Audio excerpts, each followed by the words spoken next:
El siguiente segmento tiene contenido o opinión.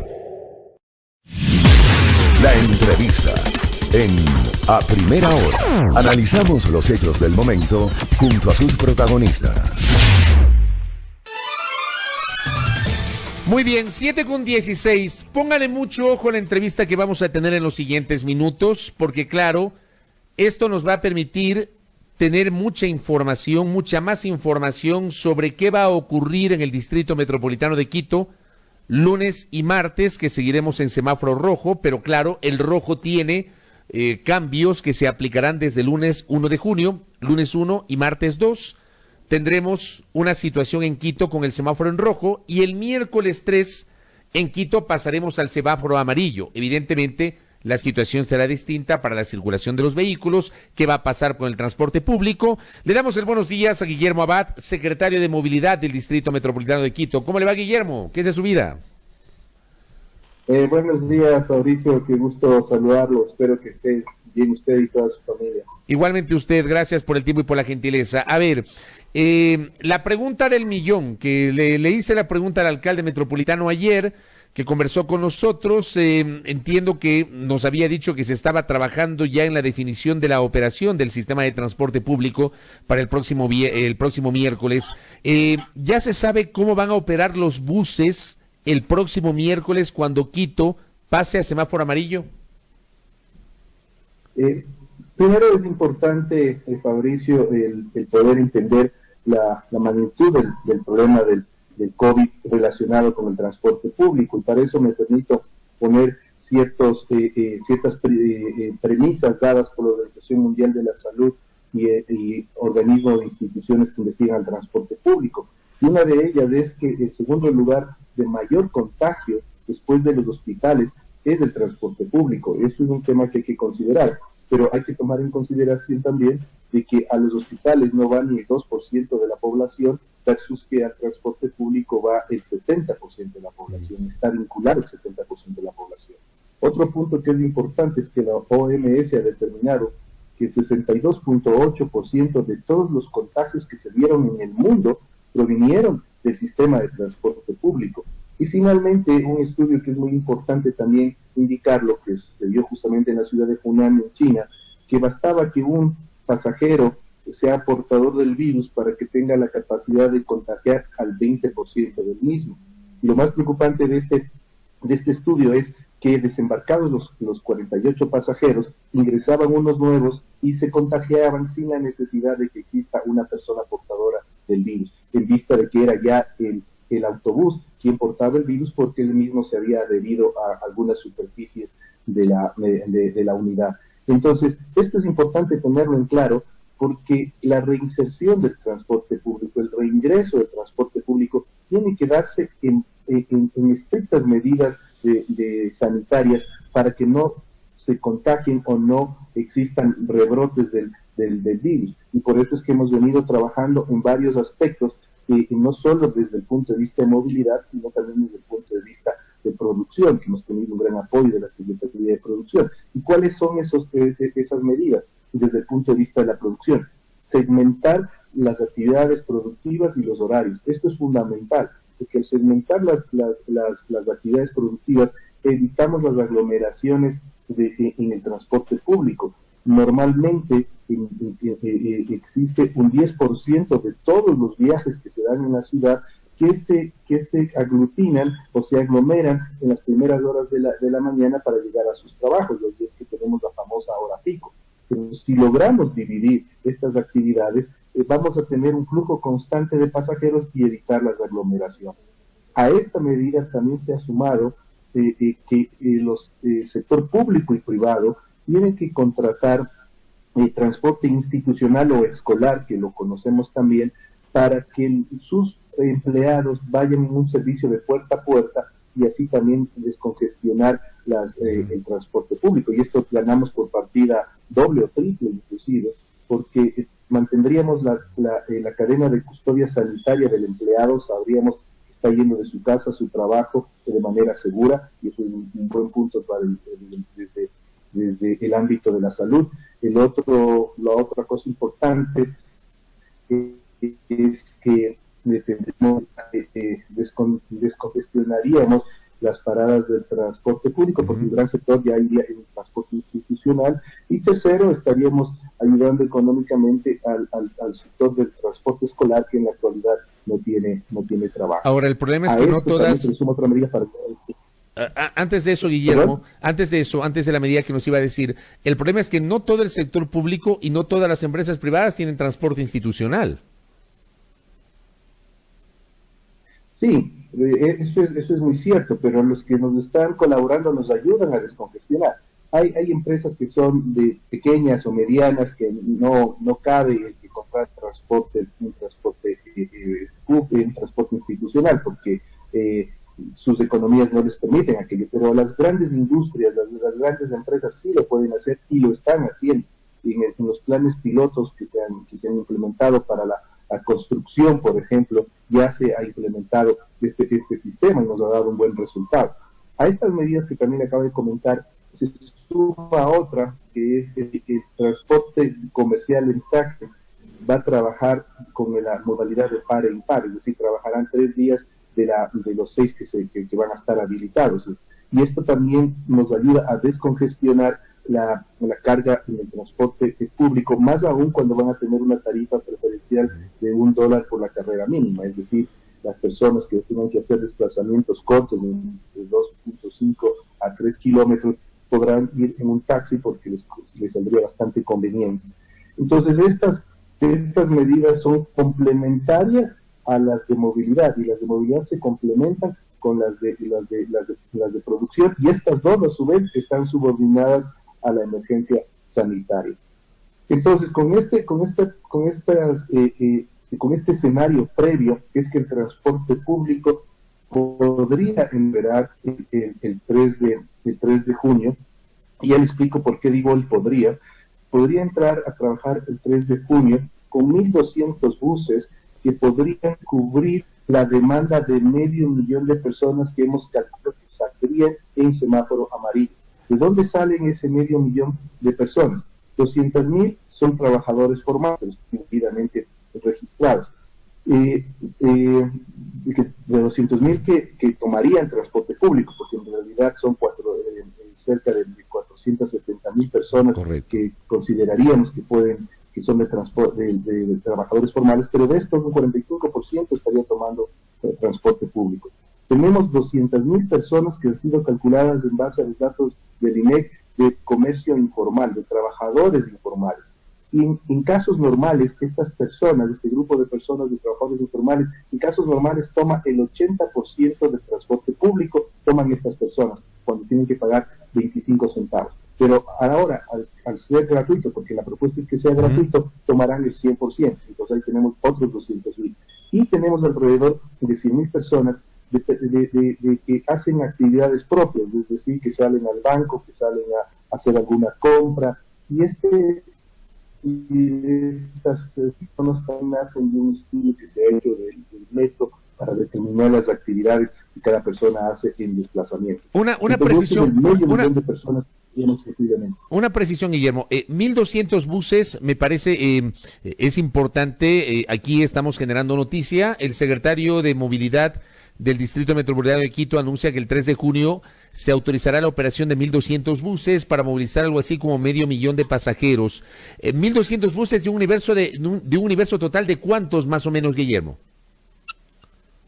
Los buses que tenemos en Quito son 3.020 buses, es decir, estamos sacando el 40% de la flota con una capacidad del 30%, y es aquí la razón de por qué hablaba de que podrían salir el 3 de junio.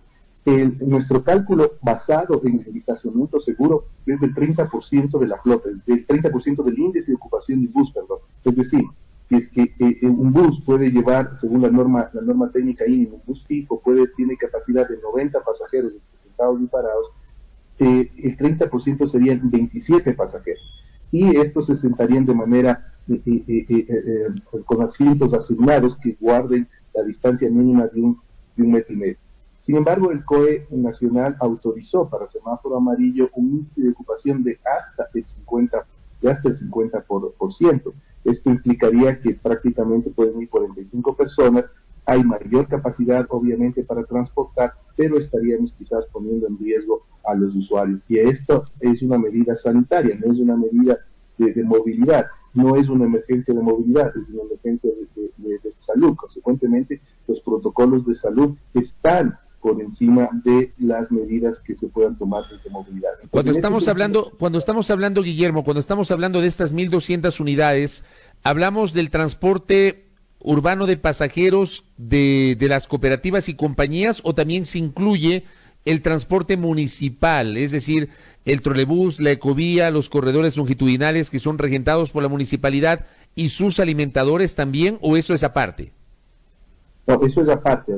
La flota municipal, que es de 260 unidades entre trolebuses articulados y biarticulados, también se suman a estos 1.200. Ah, correcto, son los 1.200 más los 260 de la flota municipal. Exactamente, la flota municipal estará cubriendo alrededor del 15% de la demanda y el 85% de la demanda será cubierta por esos 1.200 buses, considerando que sale el 40% de la flota. Sin embargo, tenemos un 10% de reserva de flota en vista de que no tenemos la certeza plena de cuántas personas realmente van a salir. Tenemos un cálculo estimado de 500.000 de personas, que eso implicaría 1 millón de viajes, porque tenemos un viaje de ida y un viaje de retorno, y en base a ese cálculo es que hemos determinado el número de la flota. Sin embargo, como no, y esto lo digo porque hemos tenido esta experiencia toda la sociedad, el aislamiento no lo supimos entender, no lo supimos cumplir. El distanciamiento puede ser que sea mucho más difícil cumplir. Entonces, no tenemos una idea, una certeza, mejor dicho, de que salgan las 500.000. Puede ser que salga un poco más. Si salen un poco más de personas, tenemos una flota de reserva que también está lista para salir y poder cubrir esa demanda. Pero lo importante de este trabajo que ha realizado el sector de la movilidad del municipio es que también exista colaboración del usuario. Es decir, hemos tratado de segmentar los horarios de las actividades de su trabajo para que no se tenga como justificativo que se está llegando tarde al mismo. Vamos a tener unas frecuencias distintas a las que normalmente se tenían. Quizás en las paradas se tenga que esperar un poco más para el bus, pero ¿por qué hay que esperar? Porque no se pueden llevar a todos en el mismo bus, guardando la distancia de seguridad para evitar contagios. Entonces también hemos generado un protocolo que los señores transportistas deberán trabajar, es decir, qué hacer en el caso de una emergencia, qué hacer en el caso que una persona se haya subido y esté rompiendo el aforo. Pues simplemente el bus se tendrá que parar hasta que se baje, porque no puede continuar generando quizás un posible contagio, pero esto también depende de la sociedad. El mejor agente de tránsito, o el mejor veedor, el mejor controlador social que vamos a tener es el propio ciudadano. Serán los propios usuarios de transporte público. Guillermo, recuérdeme hasta qué porcentaje pueden circular, digamos, de su aforo, de su capacidad. ¿Cuál era el porcentaje? El porcentaje, el aforo dado por el COE nacional es de hasta el 50%. Hasta el 50%. ¿Estamos hablando de solo sentados o también puede ir gente parada? Porque esta es una pregunta recurrente que hace la gente. Sí, en el 50% pueden ir solo sentados, ¿verdad? En el caso de Quito, nosotros vamos a trabajar hasta el 30%. Es decir, no correcto. vamos a permitir que no vayan más de 27 personas en el bus. Con el 50% podrían ir hasta 45 personas. En el caso de Quito, entonces, 30%. Aunque el COE nacional dice 50%, en el caso de Quito va a ser 30%. Sí, vamos a mantener ese 30%. Digamos que normativamente, dadas las disposiciones del COE, nosotros tendríamos la posibilidad de llevar hasta 45 personas en cada bus. Pero reitero, esta no es una medida de movilidad, esta es una medida sanitaria. Consecuentemente, nosotros vamos a hacer todo lo posible para mantener ese 30%, ¿no? Para que la gente no tenga estrechez o no viole la distancia segura de 1,5 metros por lo menos. Vamos a ir con ese 30%. Si vemos que la demanda es muy superior a lo que hemos calculado, quizás el primer y segundo día hasta poder volver a a reconstruir la oferta y con la flota podríamos quizás un día a lo sumo a aceptar 50% hasta poder sacar más flota, pero ese sería un caso extremo. Lo que estamos queriendo nosotros mantener es ese 30% que es el que garantiza el distanciamiento entre cada una de las personas. Ahora, pero claro, que todo esto se verá ya cuando realmente empecemos a trabajar. Me envían una pregunta. Me imagino que con esto se van a prohibir las ventas ambulantes en los buses, ¿no? Por supuesto, es que aquí hay varias razones y aquí también quiero explicar por qué la propuesta del señor alcalde de tarifa cero, que también dependemos de las respectivas aprobaciones del Consejo Metropolitano para que podamos empezar el 3 de junio. ¿Por qué la tarifa cero? Primero porque si es que el transporte público lleva 1/3 de sus pasajeros, pues simplemente deja de percibir el 70% de sus ingresos. Consecuentemente, hay un desequilibrio económico en el transporte público que es totalmente notorio. Entonces, para subsidiar, para compensar o para retribuir la diferencia de pasajeros, el señor alcalde ha preferido que la tarifa sea cero y el municipio hacer un gran esfuerzo económico para retribuir, para compensar este servicio al usuario del transporte público. ¿Cuál es el objeto? Primero, el evitar el intercambio de monedas. La moneda, el billete, el efectivo, es un portador del virus también. Entonces, todo el trabajo que se ha realizado en estos 70 y pico de días de cuarentena se vería diluido con el tener un dinero que se empieza a manejar entre más de 1 millón de personas o más de 1 millón de viajes. Entonces, esa es la primera razón. La segunda razón, para evitar que el señor transportista se sienta motivado a meter más gente en el bus. Los conductores ganan por pasajero transportado, los transportistas ganan por pasajero transportado. A ver, entonces en ese momento se dan los correteos en la vía, se viola el aforo y tratan de llevar más retribuido ese trabajo, pues simplemente no tienen por qué llevar más del 30% del aforo o del 50% del aforo permitido. Tampoco tienen por qué corretear ni tampoco tenemos algún y llevar a la gente que tiene que tenemos llevar. algún problema con el internet. Esto también bien con las puertas cerradas y las ventanas abiertas, obviamente, para tener mejor ventilación por el tema de sanidad, pero evitaríamos que el comercio informal se suba al transporte público. Correcto. Tuvimos algún problema con el internet en esta respuesta, se le entendió la mitad de lo que estaba diciendo Guillermo Abad. Está conversando con nosotros el secretario de Movilidad del Distrito Metropolitano de Quito, justamente conversando aquí en A Primera Hora. Creo que es un problema del ancho de banda suyo. Bueno, pasa, ¿no? Es un problema, digamos, dentro de esta nueva normalidad. Nos corresponde adaptarnos justamente a esto que estamos viviendo, que son estas entrevistas de modo telemático. Pero claro, mucha información que nos presenta nuestro invitado sobre el funcionamiento de las unidades. Nos habla que se va a activar el 40% de las unidades de transporte público la próxima semana, el miércoles 3 de junio, 1,200 unidades para cubrir la demanda de unos 500,000 pasajeros aproximadamente. Se sumará además la flota de las unidades de transporte municipal, que son 200 unidades, el trolebús, la ecovía, etcétera. Todo esto estará listo para la próxima semana. Ya es una decisión que efectivamente, Guillermo, el pasaje será gratuito. Eso ya está establecido. ¿Va a ser así? Bueno, sí, la intención es que el sistema sea gratuito, por lo que acabé de mencionar. Así evitamos el uso del efectivo y el contagio del virus a través de las monedas. Evitamos que los conductores salgan o que violen el aforo tratando de conseguir mayor pasajero, porque, reitero, los señores transportistas suelen violar ese aforo porque ganan por pasajero transportado. Aquí, al ser ya retribuido su trabajo, no hay necesidad de que violen ese aforo. Respetarían las paradas porque tampoco hay la necesidad del correteo en busca del pasajero.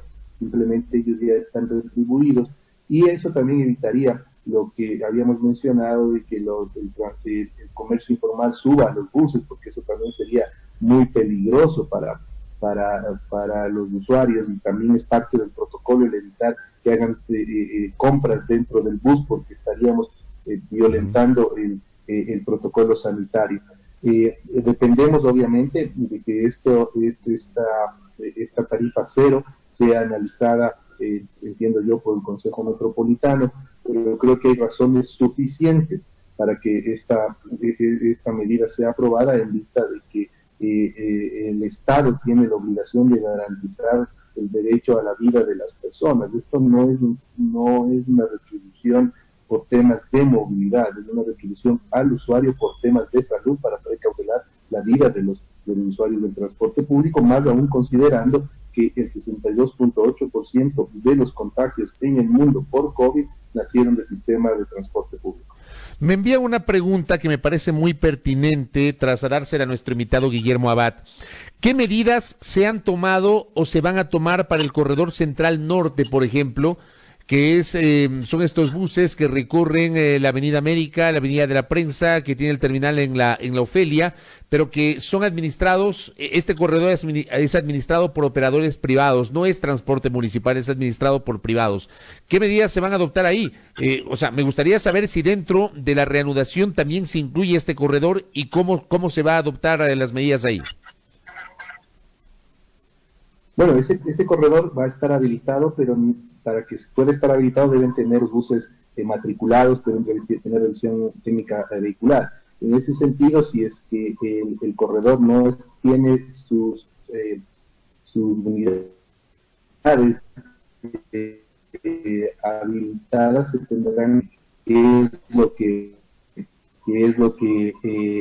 se podría aplicar muy bien a este corredor. Además, en este caso de emergencia, puede aplicarse bastante bien, que en vez de que sean articulados tengan buses más pequeños. ¿Por qué razón? Los buses articulados, inclusive esto también sucede en el transporte público y en el transporte municipal, están diseñados para que la gente vaya parada, es decir, hay pocos asientos y hay una gran cantidad de espacio para que la gente vaya parada. Así son los buses o los articulados o biarticulados que son diseñados para el transporte masivo. Entonces, en este sentido, mover un articulado para llevar 54 personas cuando su capacidad es de casi 200, entonces es preferible ir en vehículos más pequeños, en donde pueden llevar hasta 27 personas y son más versátiles para este caso específico que estamos viviendo. Correcto. Guillermo, gracias por el tiempo y por la gentileza de habernos atendido en esta mañana. Me pareció muy interesante la información de cara a lo que va a pasar a partir del próximo miércoles 3 de junio. Estaremos en contacto, Guillermo. Gracias por el tiempo. Buenos días. Siempre a las órdenes, Fabricio. Muchas bendiciones. Cuídense mucho. Gracias. Guillermo Abad, secretario de Movilidad del Distrito Metropolitano de Quito, conversando aquí en A Primera Hora a través de la señal de Majestad Radio, en torno justamente a las medidas que se van a adoptar. Resumo rápidamente para conocimiento de nuestro público. A partir del miércoles 3 de junio, cuando Quito pase al semáforo amarillo, reitero, lunes y martes estaremos en semáforo en rojo, pero con base en las nuevas regulaciones aprobadas esta semana por el COE Nacional. Eso implica que, por ejemplo, el toque de queda lunes y martes empezará a las 6 de la tarde. Ya no será a las 2 de la tarde, empezará a las 6 de la tarde. No operará todavía el transporte urbano de pasajeros lunes y martes en el caso de Quito, lo va a hacer el miércoles cuando pasemos a amarillo. Lunes y martes, mucho ojo, deberán estar pendientes del número de las placas para la circulación de los vehículos en el caso de la capital de los ecuatorianos. Déjenme, creo que tengo aquí a la mano, aquí tenemos, ojo, el lunes, ¿qué vehículos particulares podrán circular? Los que tengan placas que terminen en los dígitos 1, 2 y 7, el lunes, 1, 2 y 7. El martes, cuyos vehículos culminen con las placas 3, 4, 5 y 8. Lunes 1, 2 y 7, martes 3, 4, 5 y 8, en el caso de Quito. Para el miércoles comienza a aplicarse pues las disposiciones del semáforo amarillo. Podrán circular los vehículos cuyas placas sean pares o impares. Para el caso justamente de el distrito metropolitano y de los cantones que tengan semáforo amarillo. El miércoles, por ejemplo, en el caso de Quito, podrán circular los vehículos cuyas placas terminan en número impar, el jueves par, el viernes impar, el sábado par. Lunes, miércoles y viernes impar, martes, jueves y sábado par. Pero como vamos a pasar en Quito a semáforo amarillo desde el miércoles podrán circular los vehículos cuyas placas terminan en dígito impar. Lo que nos informa sobre el uso del transporte: se van a habilitar 1.200 unidades, equivalentes al 40% del total de buses. El total de buses que hay en Quito es de 3.020, deberán circular hasta con el 30% de su capacidad, esto es, hasta con 27 pasajeros, nos ha dicho Guillermo Abad. Se pretende cubrir la demanda de unas 500.000 personas. A esos 1.200 buses se sumará la flota de 260 unidades de el municipio, es decir, el trolebús y la ecovía, que van a cubrir el 15% de la demanda, y se confirma que el pasaje será gratuito al menos durante 90 días. Muy valiosa esa información para conocimiento de nuestro público. Francisco García me pregunta: los taxis. Los taxis van a seguir manteniendo las mismas regulaciones que estaban previstas justamente. Permítame, por favor, estimado amigo. A ver, aquí tenemos para el caso de taxis. El lunes y martes. A ver, esto opera para todos los cantones que seguirán con semáforo en rojo. Para el caso de Quito, lunes y martes seguiremos en semáforo en rojo. Taxis y transporte mixto par e impar podrán circular todos los días. Los taxis todos los días, según lo que se ha dado a conocer, con semáforo en rojo. ¿Qué va a pasar a partir del día miércoles? En el caso de Quito, igualmente los taxis podrán circular todo el día. El transporte particular, estimado Enrique Rosero, que me escribe, con base en el último dígito de la placa. Mucho ojo con aquello. Lunes y martes en el caso de Quito, porque seguimos con semáforo en rojo, con base en el último número de la placa, con ese calendario que acabo de dar lectura. El miércoles par, impar. El miércoles comenzamos con placa impar. El jueves par, el viernes impar, el sábado par. Así va a funcionar, así que nos toca adaptarnos justamente a aquello. Pilas con lo que acabamos de decir, traten de estar informados para que no haya ningún tipo de inconveniente. Van a seguir funcionando los salvoconductos para las determinadas actividades. Así nos corresponde adaptarnos. 7:42 en A Primera Hora por Majestad Radio.